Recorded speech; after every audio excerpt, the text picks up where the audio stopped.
नमस्कार दोस्तों, संभल जामा मस्जिद केस के इतिहास को समझते हैं।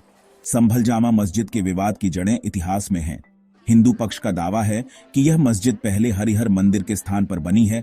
हरिहर मंदिर उत्तर प्रदेश के संभल में स्थित एक महत्वपूर्ण ऐतिहासिक और धार्मिक स्थल है।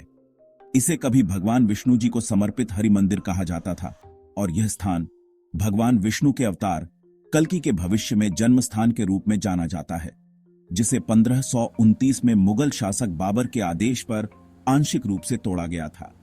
इस विषय पर हाल ही में एक याचिका दाखिल की गई थी, जिसमें कहा गया था कि मस्जिद की संरचना और उत्कीर्णन में हिंदू मंदिर के चिन्ह देखे जा सकते हैं। मामले की वर्तमान स्थिति स्थानीय अदालत ने याचिका पर सुनवाई करते हुए 19 नवंबर 2024 को मस्जिद का सर्वेक्षण कराने का आदेश दिया।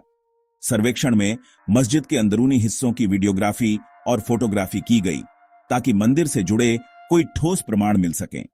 इस सर्वेक्षण के दौरान क्षेत्र में हिंसा भी हुई, जिसमें 3 लोगों की मृत्यु हो गई। धार्मिक और ऐतिहासिक विवाद। हिंदू मान्यताओं के अनुसार यह मंदिर केवल एक पूजा स्थल नहीं था। संभल वह स्थान है जहां भविष्य में भगवान विष्णु के कल्कि अवतार का जन्म होना है, जिससे इस क्षेत्र का धार्मिक महत्व बढ़ता है। अकबर के समय के आईन अकबरी में भी इसका उल्लेख है कि यह स्थान हिंदुओं के लिए बहुत पवित्र था। मुस्लिम पक्ष का दावा है कि मस्जिद का निर्माण उचित प्रक्रियाओं और धार्मिक रीति रिवाजों के तहत किया गया था और इन दावों का कोई ऐतिहासिक आधार नहीं है। ऐतिहासिक प्रमाण। मुगल काल में परिवर्तन। यह मंदिर बाबर के शासनकाल में मस्जिद में परिवर्तित किया गया था। बाबरनामा और अन्य ऐतिहासिक दस्तावेज इस बात की पुष्टि करते हैं कि हिंदू मंदिर को तोड़कर मस्जिद बनाई गई। मस्जिद में एक शिलालेख है जो बाबर के समय की गतिविधियों को दर्शाता है। आर्कियोलॉजिकल सर्वे ऑफ इंडिया यानी ASI 1874 से 76 के बीच कनिंघम द्वारा किए गए सर्वेक्षण ने मंदिर के हिंदू वास्तुकला से जुड़े अवशेषों की पहचान की। इस संरचना में हिंदू शैली के खंभे और अन्य तत्व पाए गए हैं।